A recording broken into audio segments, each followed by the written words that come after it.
At 10, Mrs. Afton. We know little about Mrs. Afton. We don't even know if there really was a Mrs. Afton. We know William probably had some form of woman in his life, assuming his kids are his biological kids and not adopted ones, but we also have no idea of who this woman was, or if she's alive, if she died, or if she just divorced William. Or, hell, she could have just been the baby mama. There have been many rumors or ideas that were started by different FNAF parody songs and animations involving car accidents and the missus walking in on whatever William was doing, but none of these have ever been confirmed, so treating them as fact is just a major mistake. Major mistake.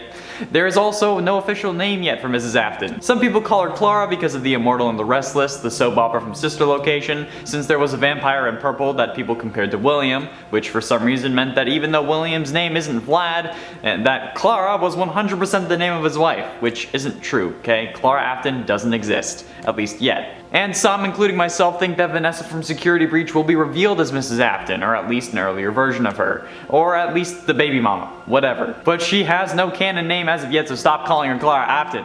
Okay? If I see it in the comments, I'm gonna rage. And at 9, Bite of 87. The Bite of 87 has been around since the first FNAF game, the mysterious incident of someone getting their frontal lobe removed when bitten by an animatronic. We think the one who got bit is Jeremy, at least some do, but we don't know who did the biting. Some think that it was Golden Freddy, some think that it was Fredbear because of FNAF 4, even though that took place in 1983, not 1987. But this incident has been a point of frustration for a lot of FNAF theorists over the years, and the funny part is, it doesn't matter anymore. The story has evolved so much and gotten so convoluted that the Bite of 87 has no impact on the story anymore. I don't think figuring out what animatronic bit someone's brain is gonna help us figure out how William turned his spirit into scannable code and then took over a VR game in Hell Wanted. I just don't. The world of FNAF has moved far away from the original Survive Five Nights and think about why the animatronics are breathing weird, changing newspaper clippings on the posters and wall.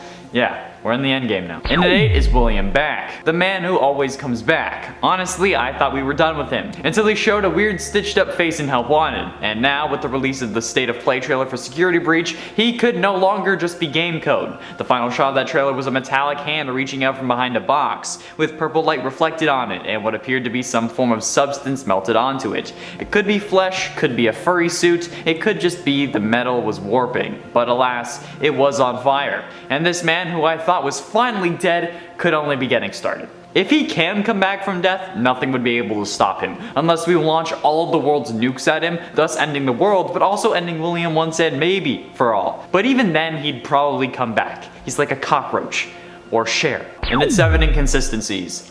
This book blew some things we thought we knew up, and confirmed some other things. But what the book is really good at doing is blowing up the things we thought we knew, but then blowing up the things we thought we knew again because of the book.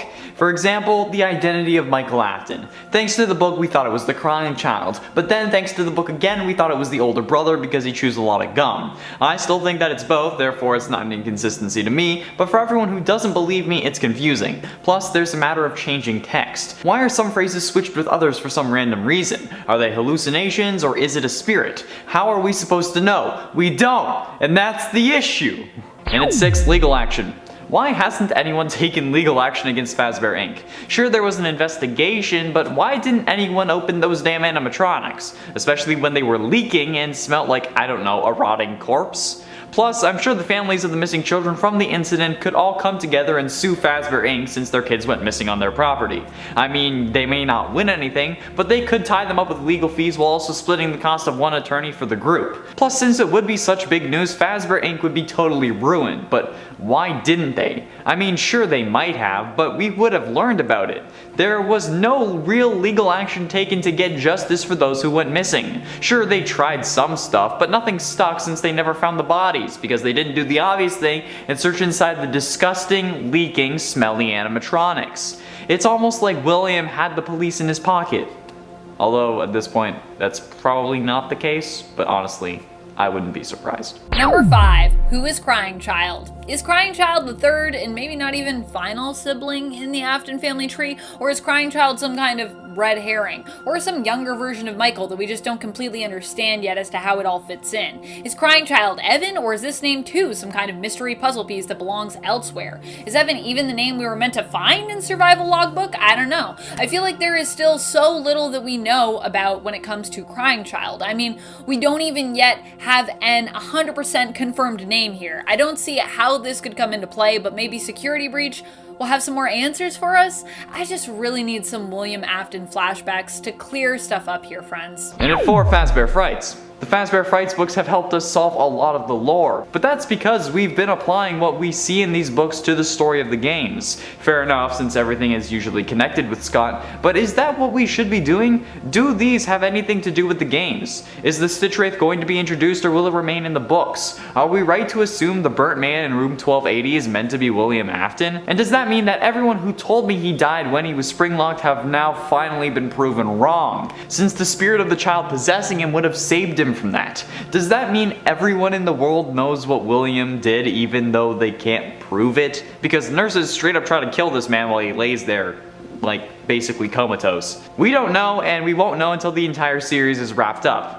Maybe. Pretty sure the last one is going to be releasing in June or July, or maybe 9 won't be the last one, so who knows? There was only supposed to be 5 at the start, so I think that I've given up thinking that anything is real. Getting close to the end, and in number 3, Crying Child. Now the possibility of Gregory being a robot is high. There is a good chance that he's not just a mere mortal. However, there is also the possibility that Gregory is not only a robot, but a robot crying child, rebuilt by his father in an effort to correct his mistake, since he is the one who superpowered the jaw that killed his son. There are multiple similarities between the two characters as well, like the design choice of a 2-striped shirt with shorts, as well as the constant whining from Gregory, which could be a reference to the crying child, who's crying so much that it's literally his nickname. There's also the whole crying child and big brother Michael dynamic that we have between Gregory and Glamrock Freddy, not to mention the best ending screen where Gregory and Vanessa are eating ice cream, and Gregory has a Fredbear popsicle literally with a bite taken out of the head. I mean, like, that's as direct as this game gets, right? Aside from when Glamrock Freddy said Vanny's name is a combination of Vanessa and Bunny. That was also very direct. Thank you for that, Scott. And at 2, Crying Child. The Crying Child has been a mystery ever since FNAF 4. He doesn't have a name, despite what people may be calling him, and there is currently a theory working on trying to uncover his name, but as of yet, he isn't named Chris, he isn't named Doug, he isn't named Larry, but not only his name is a mystery, the character himself is a mystery. He dies at the end of FNAF 4, but is told that he will get put back together, presumably by William. But we don't know if he was actually put back together. A while ago I had a theory that he was put back together, but as Michael. And that's what the security logbook was hinting at when it says, "Do you remember your name?" and the party was for you. However, others have different theories, but I stand by mine. But the crying child at this point could be anyone. It could be Gregory from Security Breach, in all honesty. They both have brown hair and are fascinated with the Fazbear restaurants, so maybe we haven't seen the last of the crying child. Finally, and in number 1, why?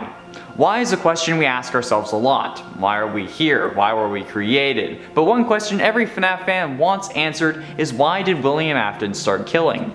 There are plenty of explanations. None of them, however, have ever been confirmed or canonized. They are all theories. Maybe his wife left him. Maybe she was killed in a car accident. Maybe she walked in on William doing a messed up experiment and William had to deal with her and then he got a taste for it. Maybe he just snapped. Maybe Henry drove him to do it. Maybe he was abused. Maybe he got bullied. Maybe he's the typical run-of-the-mill psychopath. We don't know. And that's partly what makes him such a great villain. We don't know his starting motivations. Later on we learn that he keeps doing this because he wants to live forever with the, the Remnant medal. But before discovering Remnant, we have no idea what his idea was. It could be the key to unlocking the entire series, but we wouldn't know it. And then 10 tally marks.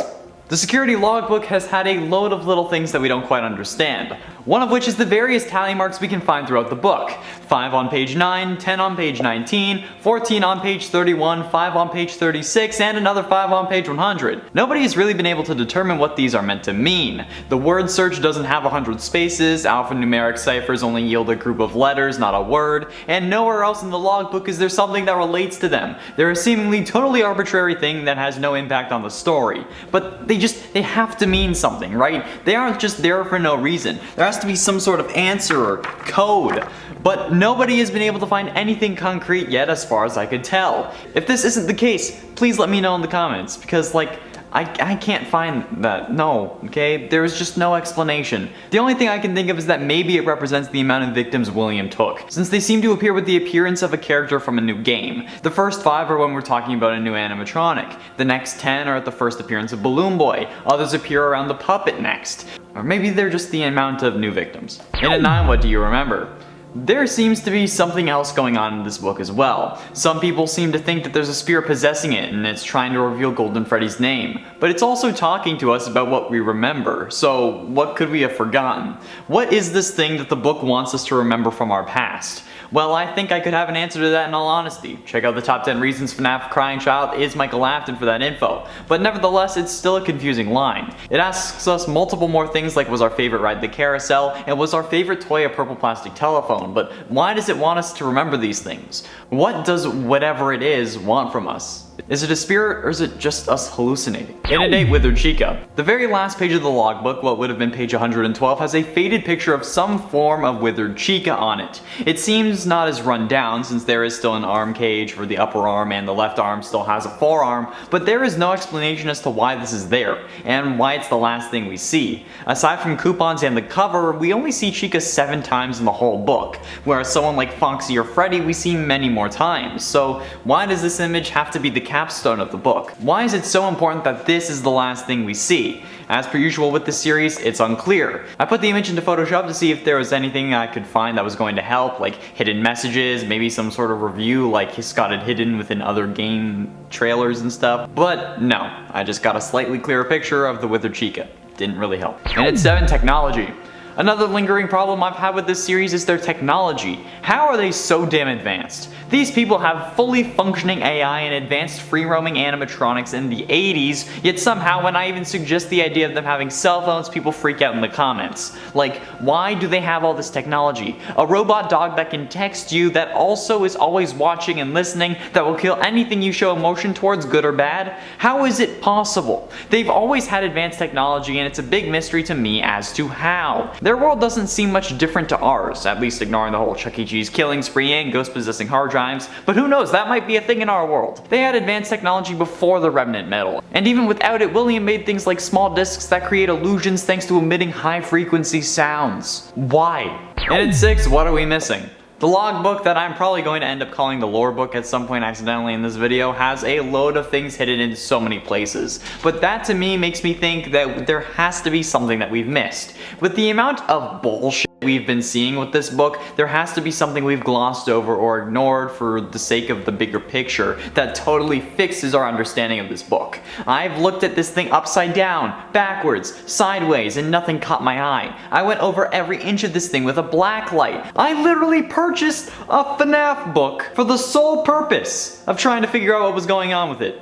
And nothing. To be fair, I got it after Cassidy's name had already been revealed, but there is so much here that we just don't know or understand. There has to be something we're missing. There has to be. But we don't know what we don't know. Halfway through into number 5, Client 46. Some believe Gregory to be the mysterious Client 46, able to be found in the retro CDs available at the end of the game using Roxy's eyes. However, others suggest that perhaps this Client 46 is Vanny, since Vanny is an alternate persona of Vanessa, and Vanessa is the only other client with retro CDs in the game. Client 46 doesn't talk, but is adept at hacking, something that at least before the game came out we associated with Vanny. But if Gregory is a robot, the hacking thing is easily explained away, and Vanessa is asked about her making a costume, whereas Client 46 is seen talking with someone in a bunny costume, or at the very least the costume itself, but the cameras when they are talking are glitching out, indicating that the bunny is Vanny, so it would be Vanessa inside the suit. There's also the fact that Vanessa leaves therapy in disc 12 or so, and then Client 46 doesn't leave until disc 16. I still think it's Gregory, but hey, everyone is entitled to their own opinion, right? Unless they share it in a YouTube video apparently, according to the comments. And at 4, dreams.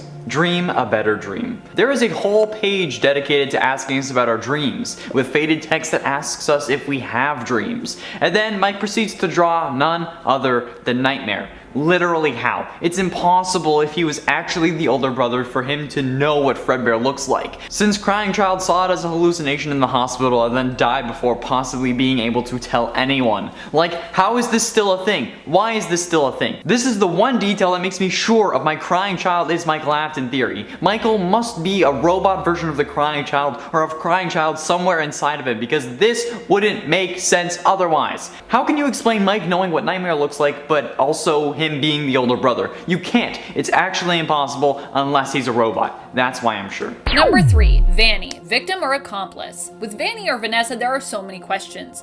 Are Ness, Vanessa, and Vanny even all the same person? Are they separate people? Or are some of the three of them the same and then some different? Are they like a pair of twin sisters? I would believe that. Do they have any kind of familial or romantic connection to William or the Aftons? But more important, is Vanny the reluctant follower reluctant because they are new to this world of darkness?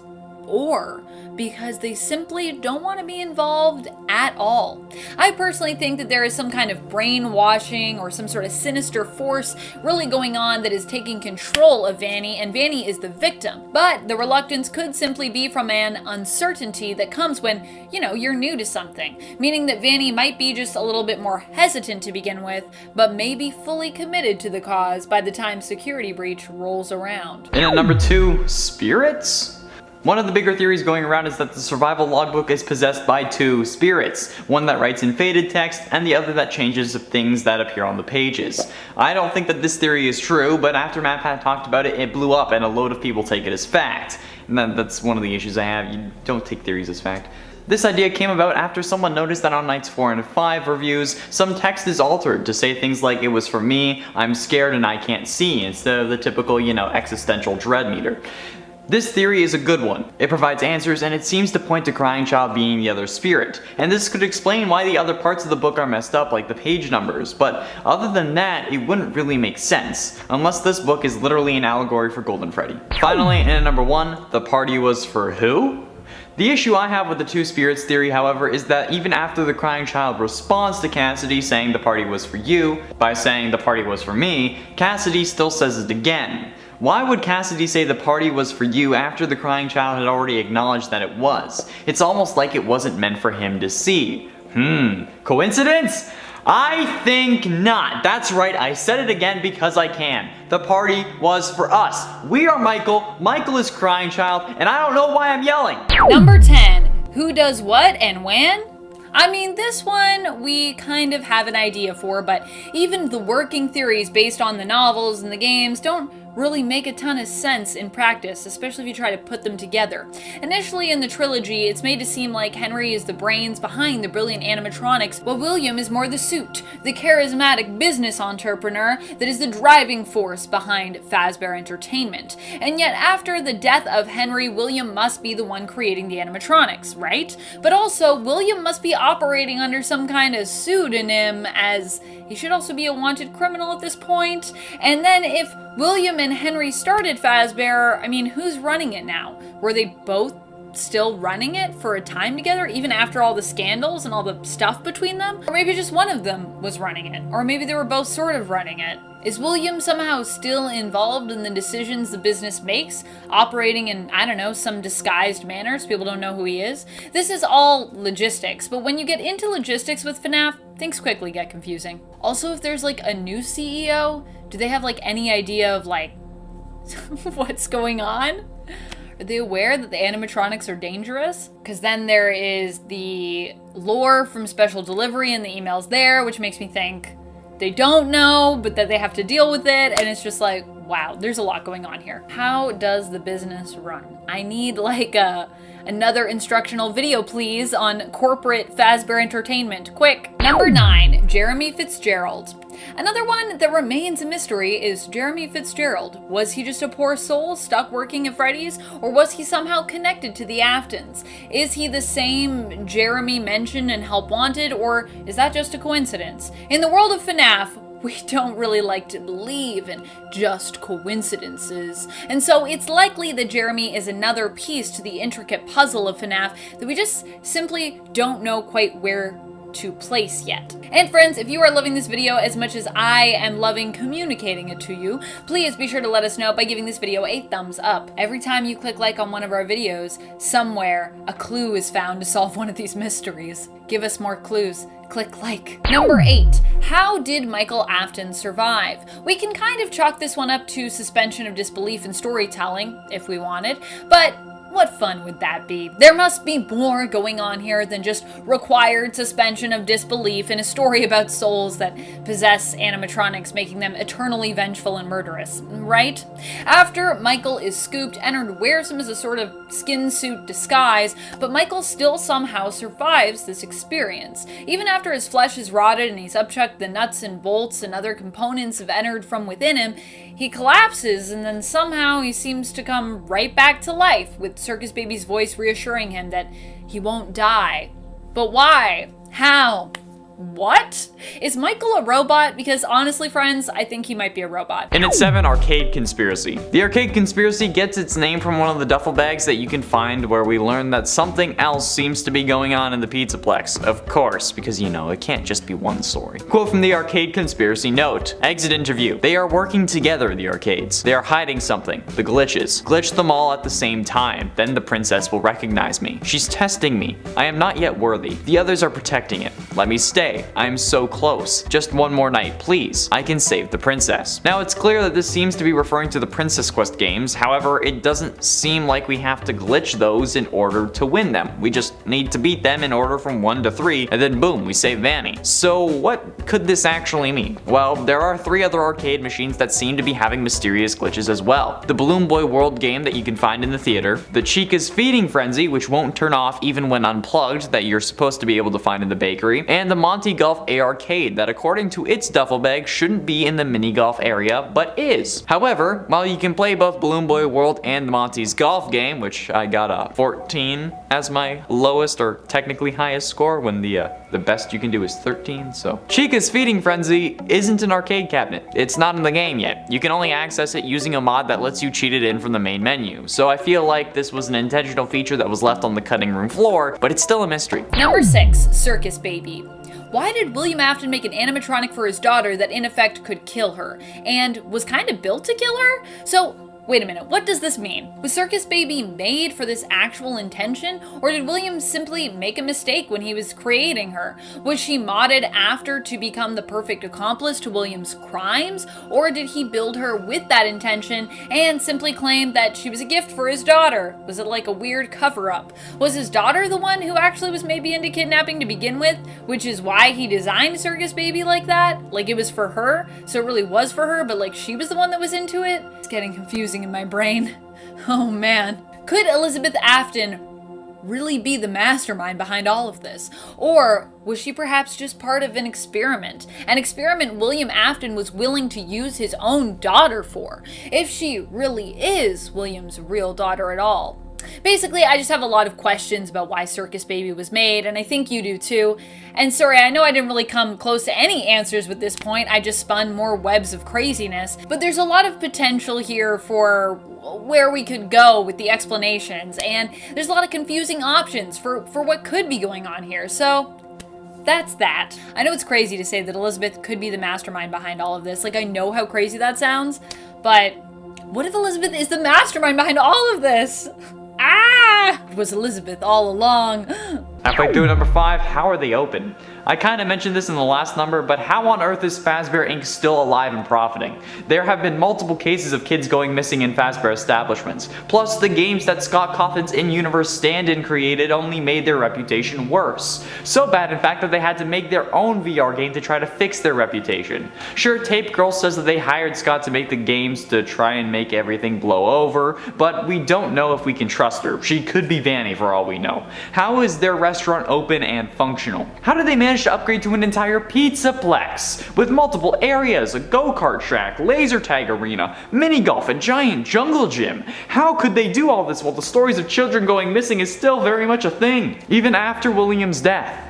There have been so many fires additionally at various FNAF locations. FNAF 3 burnt down. FNAF 6's location burnt down. People have to know that something is going on. Why are they still bringing their kids? It's probably the people thinking, oh, it won't happen to me until it does. Number 4, Mrs. Afton. If there even is one, at this point I'm not so sure. The mystery here is basically all about who is Mrs. Afton, and is there a Mrs. Afton? If so, what happened to her? Is she still possibly alive today? Anytime we have a good old nuclear family introduced in the media, many people want to know who their parents are. But they especially want to know if half of that duo happens to be a serial killer who made a whole franchise and army of animatronics to help him. Some people refer to Mrs. Afton as Clara, believing that the character that we see in the soap opera, The Immortal and the Restless, serves as an allusion to her, and possibly an allusion to her story. However, we still don't know for sure if Mrs. Afton exists or ever existed.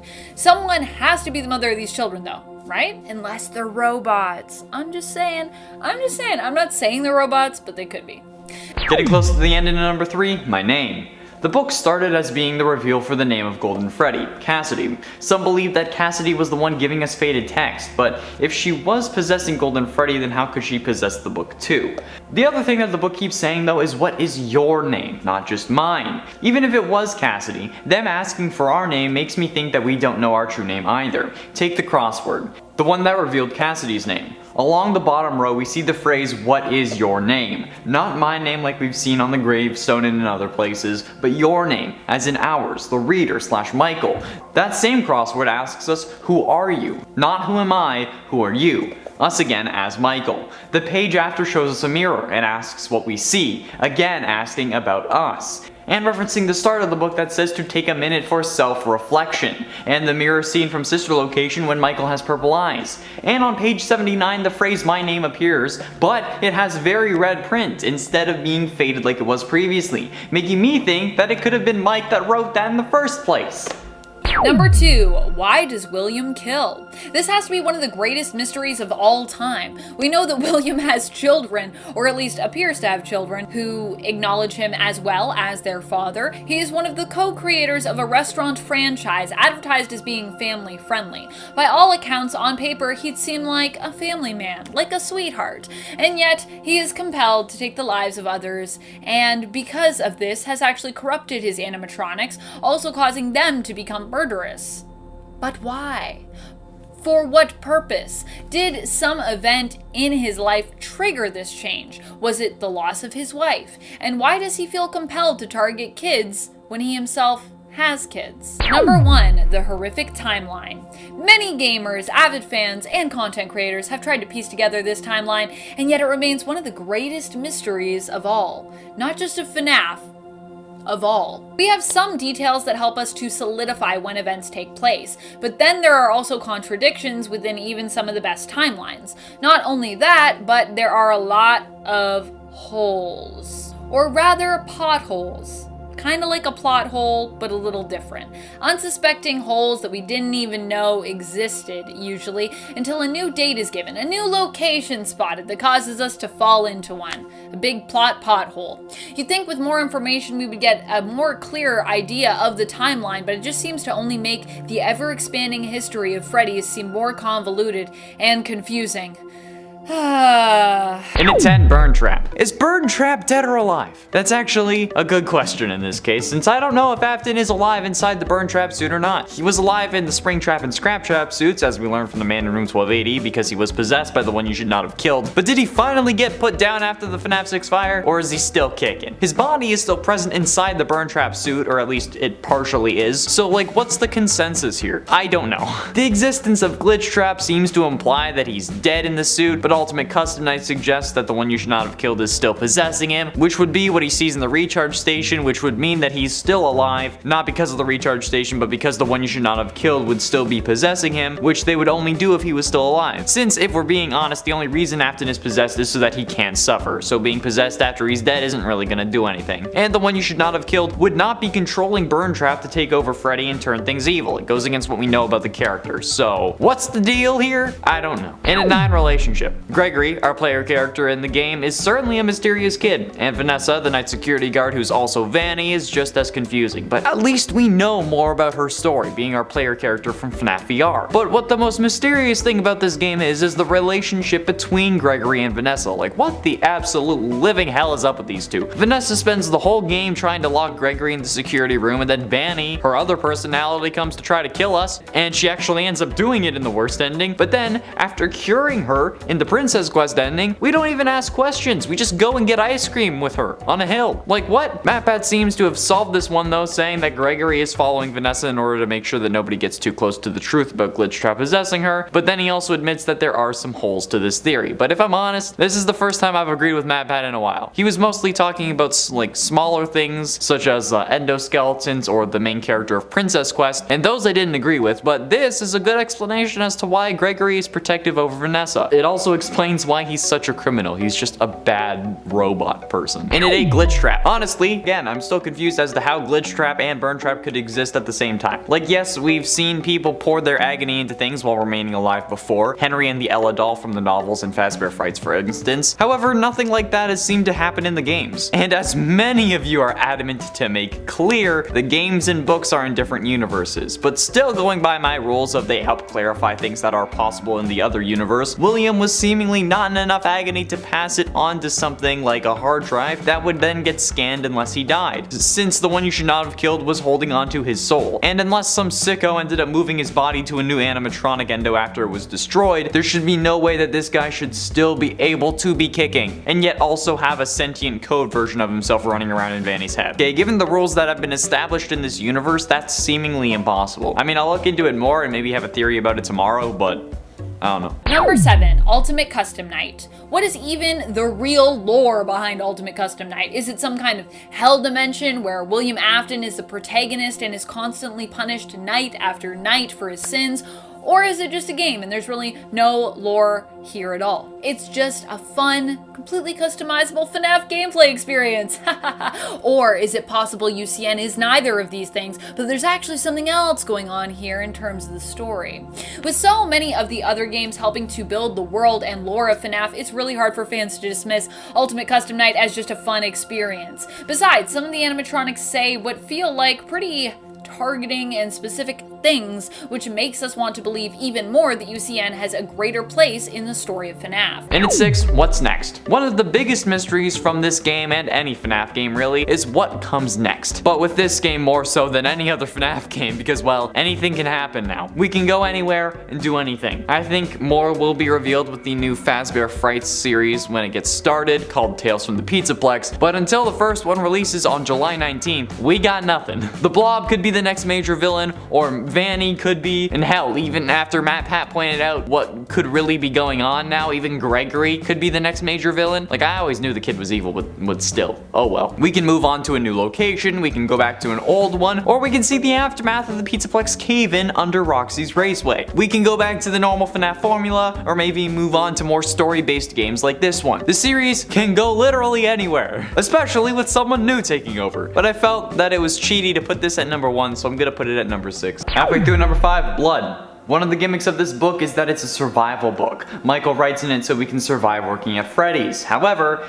this thing is covered in blood and everyone just ignores that. Us as the reader / new recipient ignore it. The company ignored it when they gave it to us, putting a simple sticky note on it saying, oh no, someone's already written in this, instead of giving us a fresh one. Like, what the hell? It's not our blood, it's not Michael's because he dies in FNAF 6, which also places this book in the timeline somewhere between FNAF 5 and 6, so between Sister Location and Pizzeria Simulator, since he references things like casual bongos and exotic butters, but not Helpy or any newer animatronics. And since this book came out nearly a year after FNAF 6, it's good to know the timing, but that still doesn't explain why the damn book has more blood than Lil Nas X's freaking dope ass shoes. And at 4, Vanessa. Now we know that Vanessa is working the security guard job because William needed her at the Pizzaplex in a position of power, but she doesn't seem to know about this, and who is this higher up that needed her at the job so badly? Well, considering that Gregory is an excellent hacker and seemingly a robot as well, MatPat is under the impression that it was him who recommended her. But then again, how did she get the job when so many people people didn't want her to have it. The hiring manager for the Pizzaplex commented on her lack of experience and how she didn't seem like she was up for the job, but then she gets it anyway. Like, does that mean that this employee was killed, or did someone just pull rank? And if they did pull rank, does that mean that it was actually someone at the company who's still working for Afton, or is Gregory just really this manipulative? Because like, at that point, yeah, I feel like if you're pulling rank, you have to be present, you know? You can't pull rank over an email. That doesn't seem like it would work. I mean, like, Gregory is certainly willing to kill without a moment's hesitation like we see in the phaser blast ending, but like, does that mean that he's done it before, or was he just desperate? He might be the one killing the therapists too. Getting close to the end in number 3, timeline.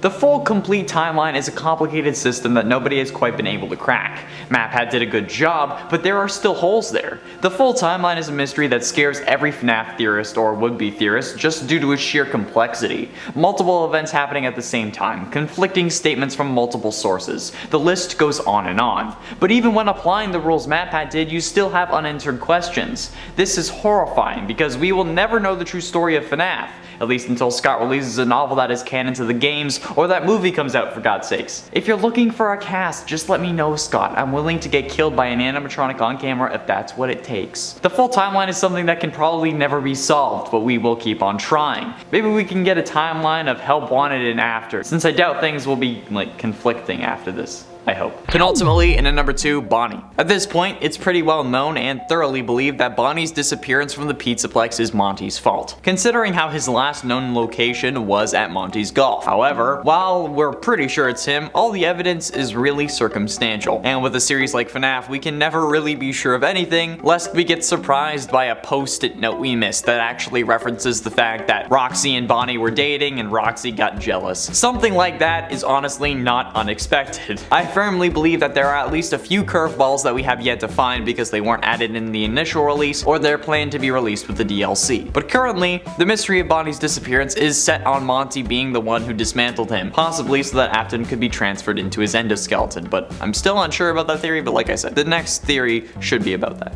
And finally, in at number 1, Vanny's ending. In the canon endings of the game, the one where we fight against William Afton in the form of Burn Trap, that ending, we don't see what happens to Vanny. Well, yes, Burn Trap might have been dealt with. We don't know if that releases Vanny or if she's still under his control. Plus, we don't know what she's doing while all this goes down. When there's a canon ending, like, you kind of expect the main antagonist of the game that you've actually seen a couple times throughout the game to be there, right? So when Freddy and Gregory are sitting on that hill chilling, what comes next? And like I said, this is a question that I genuinely don't have an answer for. There are so many possibilities that it's practically impossible to guess. And I think at this point, we shouldn't even try, because whatever we guess, Scott or whoever comes next is just gonna be like, see that? Let's not do that, and let's do something completely different. We don't know what happened to Vanny. If we all guess that she's alive, she's gonna end up dead. If we all guess that she's dead, she's gonna end up alive. There's no winning here, because Scott is the ultimate internet troll, and even if he doesn't know who I am, he's still trolling me.